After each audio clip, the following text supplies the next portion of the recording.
Hey everybody, Ryan here at Lakeside Studios. Welcome back to Heavy Reflection and a precursory episode at that, just like other recent videos have been, where this will kind of contextualize recent music releases and will act as a prelude to some upcoming Tone Engineer episodes where Paris and I talk about our process of dialing in our sound and mixing and mastering on this most recent EP release. This is going to seem like a bit of a contradictory video perhaps as a result, as I'm actually going to make the stance that while these sort of things are important and I do take pride and I feel that it is an important thing to do, to share this kind of information, to try to make things easier or to save people troubleshooting steps that maybe some of us have already learned from, I will also make the stance that ultimately the product is more important than the process, within limits, within certain types of restraints. But for the most part,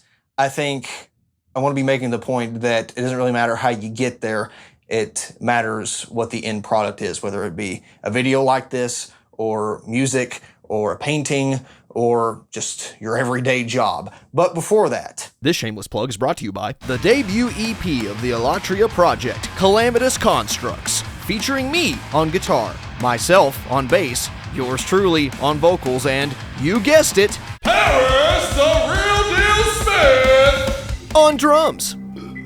Reaching a certified 9 out of 10 on the Meshuggah Fanboy Meter, critics agree this groovy chug fest simply cannot be missed. Or I'll keep telling you about it. Forever. Forever! Stream it now on your favorite overpriced subscription service or grab your very own digital copy on Bandcamp to receive the instrumental version absolutely free and avoid my insufferable screeching altogether. I'm mad at the government! Elatria, Calamitous Constructs. Listen now, or you're dead to me. You understand, you motherfucker? back to the topic at hand. What the hell am I really talking about here? Well, for a lot of us, whether you're just an outright nerd like myself, more technically minded, or just enjoy the behind-the-scenes nature of things, we like to see how the sausage is made. And perhaps you even find more enjoyment in, let's say, the blooper reel or behind the scenes of a Blu-ray release than the actual movie itself, because maybe you find some value there. Or when you're watching a movie, you're thinking less about the plot, especially if you've seen it 2 or 3 times, and you're thinking more about, well, how did they get that shot? How did they pull off this practical effect? And how many times did it take to get this thing right? And what are some of the development secrets? And what can the director and cinematography team say about this sort of thing? And I certainly have a lot of that desire when it comes to music. Obviously, I'd like to know what kind of gear people use and what their mindset is when editing or mixing or recording or whatever all these inputs end up being to create a product. I think there is definitely value in there. But I feel that it's a bit of a trap as well, as potentially the more you see how the sausage is made, the more you have this preconceived notion of how it has to be. And in some ways, it can either limit your creativity in terms of not coming up with ideas on your own, or it could even, in some cases, completely ruin your desire to do things at all, because you see either how much it sucks, how much effort and repeated work and very little things come to fruition after that repeated work. Or maybe in the worst cases, you find out something about a production where you thought initially that it was all done in one take, or there was this really cool real-time thing happening, whether it be a musician playing an instrument or some shot happening on screen, or something you thought was happening in engine in a video game, and then it turns out, oh, it was actually slowed down and then sped back up. They're not playing that real time, or it was edited to death, or this thing that you thought was 100% practical effects with CGI, and it kind of takes out some of the magic for you.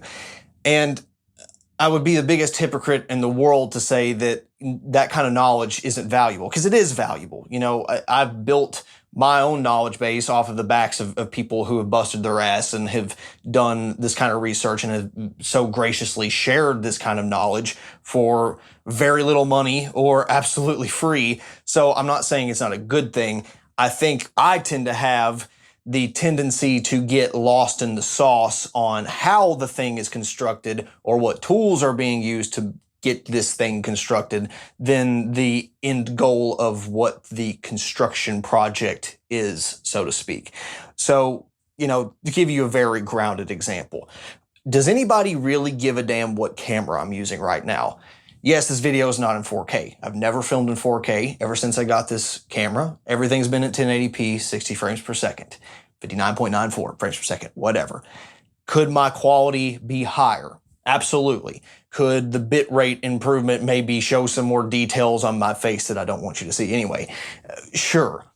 Do I really care though? Do you really care? Even my narration quality, for that matter, isn't the top of the line by any means. This is a relatively cheap lavalier, and this is kind of funny considering that I have thousands of dollars of audio recording equipment for guitars and vocals, and here I am using an Amazon lavalier with the relatively simple signal chain that I could probably make sound more accurate to the way my voice sounds in real life, or more pleasing to the end user. But is it good enough? Does it do what I want it to do? And after that point, what am I trying to gain if I want it to be better than that? And quite frankly, these are elements in my videos that I don't care. They've done what I want them to do, and they fluctuate a little bit here and there, but the goals of my videos are very oriented towards the quality of a piece of gear, or me trying to make sure you hear the differences in, different devices in a shootout, or, trying to express my thoughts about a plugin. And these are tools to, achieve that. So that's why I'm not going to, invest a lot of time talking about the specs of my camera, because I don't care. It gets the job done. And if someone wants to know, I'll be happy to answer, what lens I'm using, that sort of thing. But that end of the process doesn't really matter to me. And it's just a total non-thought to me, because I've been doing it for so many years at this point. And that's what I want out of a process. I want as much shit to get out of my way, whether it be recording a video or recording music. And I think that's the way a lot of things need to be. Now, for something that I have a lot more emotional investment in, like the music that I shamelessly plugged earlier, that's something that, I take pride in a certain point of view in the process of creating, because there is a set of skills involved, and there's a lot of patience and a hell of a lot of work and a shitload of hours put in to create that sound. But at the same time, I don't think you should care so much about which amplifier I used, or exactly the amount of time I spent dialing in these individual pieces of gear and exactly how I went about recording them, to an extent, because it's ultimately about the product. Did they serve their purpose? I could have probably gotten within 5% of that sound with VST plugin solutions, certainly with amp modelers that within their own self-contained package would have been a fraction of the cost of everything else I used. And at the end of the day, they are there to serve the music, just like the mixing process, the mastering process. Again, I think there's value in showing you the signal chains, the things that I went through, the things that I've learned, some of the 80 for 20 types of exercises where, hey, don't do this. Hey, this is a good trick. But the obsession over the process itself is not a good place to be, in my opinion, because ultimately it's about the music. The music is what stands the test of time. The music is the thing that you should be able to listen to time and again. And ultimately, the process should be in service of the product, not the other way around. The music should not be an excuse for me to twiddle knobs on an amplifier. Does it serve that purpose? Yeah, sure. Because I love dialing in my analog gear and, mixing some digital impulse responses to get this really cool sound. But that's not why I wrote the music. It's because I wanted to get these sounds out there to invoke these feelings and scratch that creative itch.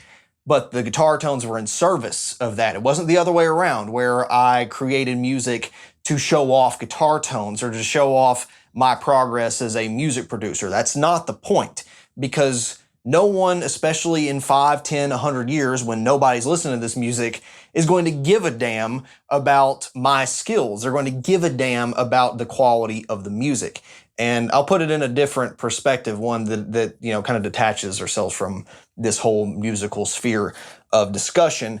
In the engineering world, especially when it comes to manufacturing and production, there's this whole 8-step problem solving mentality. And it's a good little ethos. It's something that spawns from lean manufacturing, a lot of the Toyota production system ideologies that's been out there for a long time. And more than likely, if you break up any type of problem solving activity you do, you might skip a couple steps. But in essence, if you are actually problem solving or problem setting, because that's the more difficult thing oftentimes, is just identifying what the hell is the actual problem, then you're probably going through these steps in your head.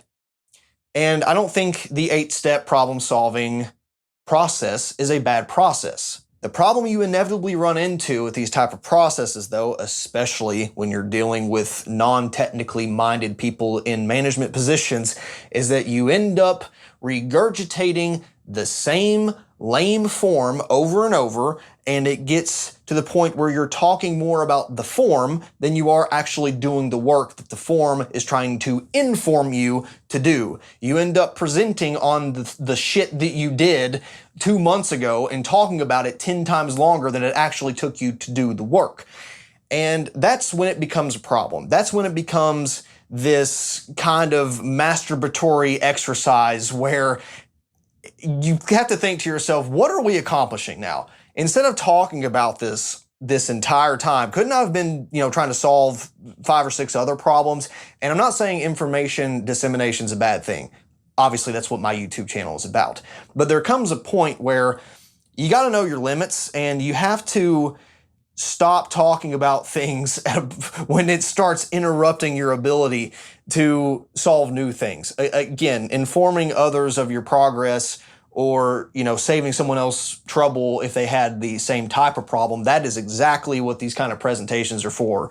In a video format, in an audio podcast, in our little dorky engineering Excel files, that's what that's for. Totally understand that, and that is super valuable. The problem becomes ultimately that a lot of the times we devolve into worrying so much about the process that we end up finding problems or products to have an excuse to do that process instead of the other way around. Far more attention gets paid to the how and why this was done than the actual results of the product itself. Some of you might be sharing a thought that I've had over the past few years with this situation where, yeah, sure, the overall quality of the product and the viability of that is extremely important, but can we discount the effort put into that product altogether, right? I mean, what if something comes out that's like a 5 out of 10, objectively? Let's say this is something that we can objectively measure,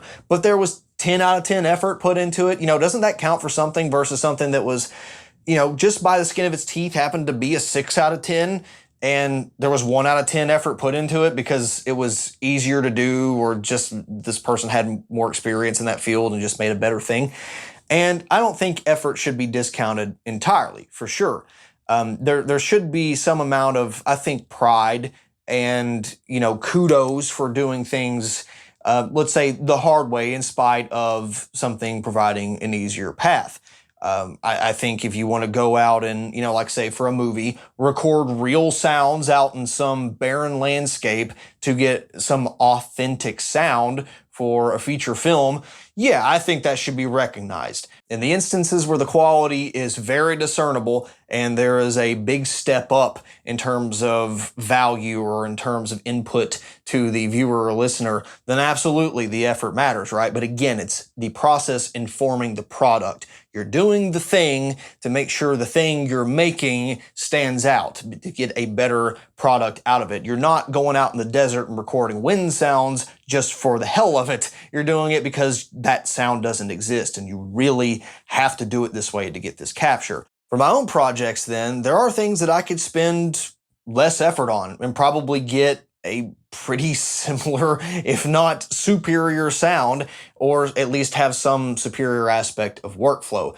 Again, that aforementioned guitar amplifiers versus VST plugin effect. Or, I could have just used a VST instrument of a bass guitar instead of going out and buying a used Spectre 5-string and tracking it myself. And then there's other things where I could have mic'd up real speaker cabinets and recorded the entire thing out loud instead of working with impulse responses. my judgment was to do the things that high effort made a big impact and a big sonic difference and feel difference to the album, versus the things that I didn't spend that much effort on either didn't matter or I was getting a better sound out of it. It's going to change based on the music. It's going to change based on the situation, based on the environment. But I didn't do those things because, oh, I really, really, really just want to have 3 bass signal chains for the hell of it. I didn't go into this album saying I'm going to have, these sets of guitar amps and this set of drum stuff and this set of bass stuff, and I'm going to make it work. I didn't do that. I let the music and the playing style and the sound in my head inform what I had to do to achieve that. I could have gone out there and bought 50 cabinets and mic'd them all up differently and did all kinds of custom impulse response creations and spent 40 hours creating the ultimate guitar cabinet mix, the thing that blends every speaker and cabinet combination and microphone position, and it sounded amazing. But why? Yeah, that's a lot of effort, and maybe, if you create the mathematically perfect guitar cabinet, okay, kudos to you, but for the end product, who gives a damn, right? I used some sounds that I liked, and I was pretty particular about them. If you watch my videos, you know me. I'm relatively a little crazy about some of that stuff. But I still didn't spend more than, a couple hours dialing in that kind of stuff over the course of, many types of mixes. And you're going to end up touching it up with EQ at the end of the day anyway. So it's, again, kind of knowing how to manage your time and resources and how much effort you're putting into it versus how much you're getting out of it. Like I said in the beginning of the video, there are certainly practical limits, moral limits to, this whole idea that I'm putting forth that the process doesn't matter at all. And I'm not saying it doesn't matter at all, but that it pales in comparison to the vision, to the product you're trying to make. Obviously, I'm not saying that you should take illicit substances or, abuse your body and not sleep to, get the most perfect product out there, no matter what the process is. Certainly not. For let's say one of my favorite musicians, Devin Townsend.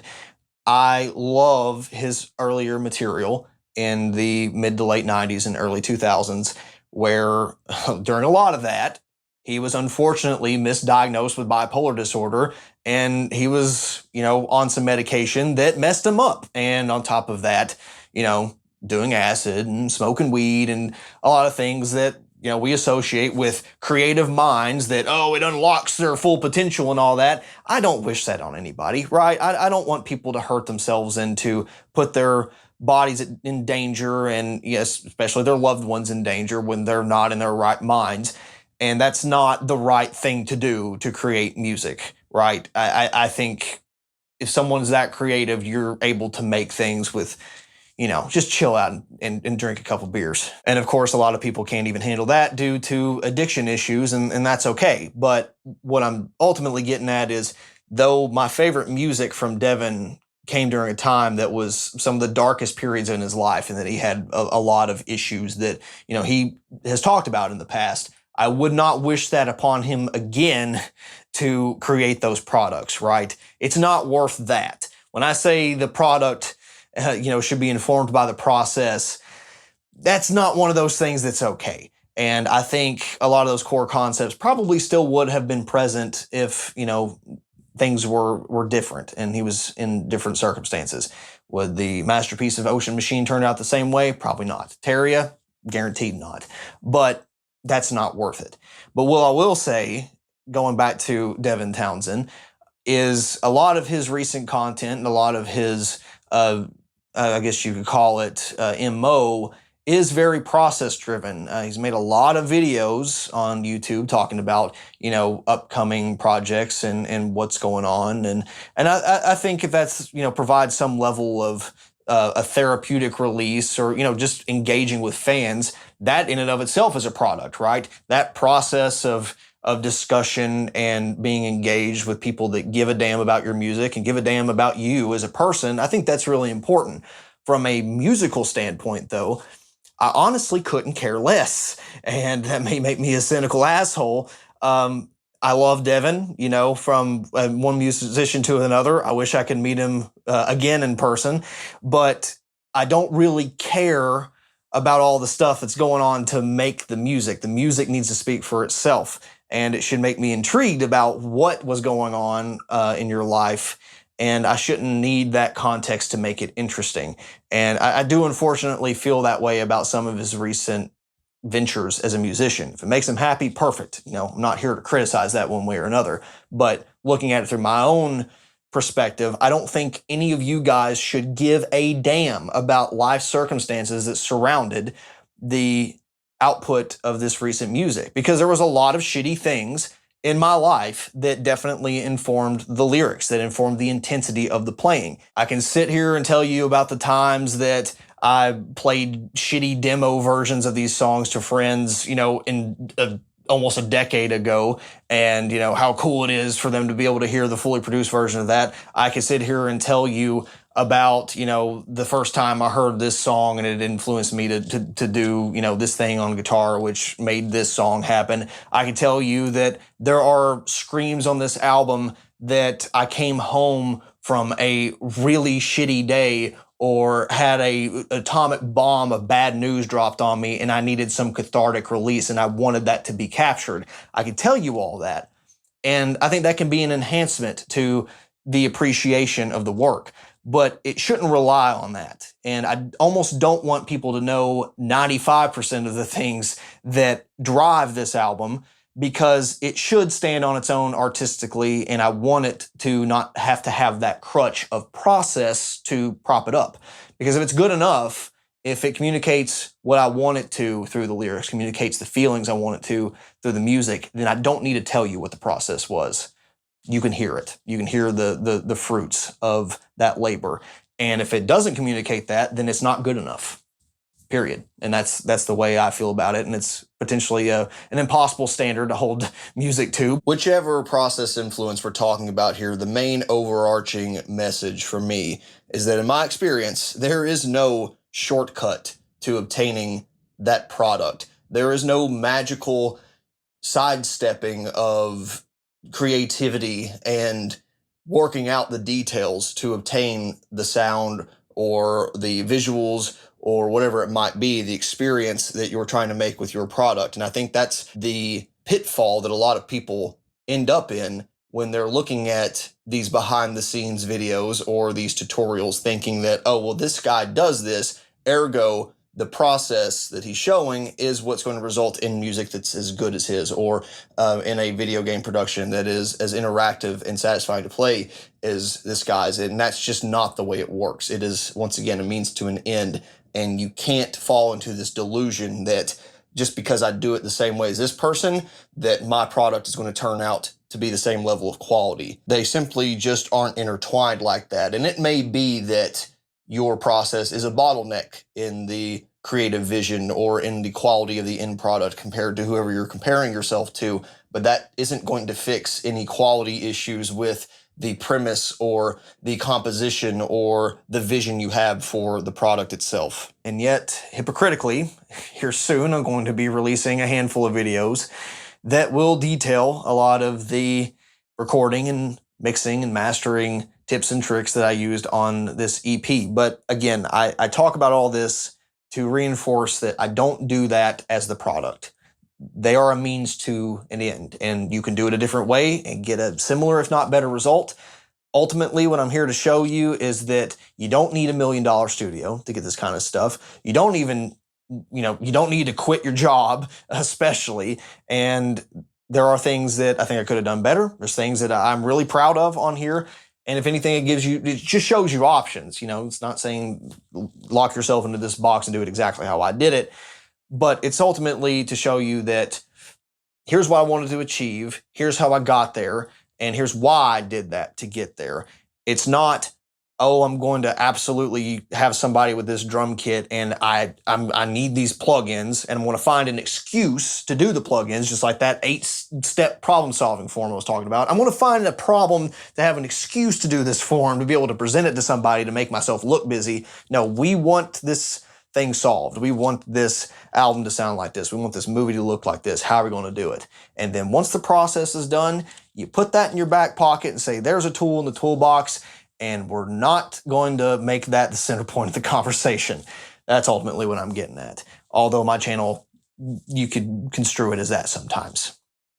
I don't know how to fix that problem because it's a bit of a contradictory outlook, I realize, but that is what it is. So hopefully you found that not too crazy and out there, but I felt like I needed to get that out there before we go too far into the tone engineer rabbit hole that's coming up.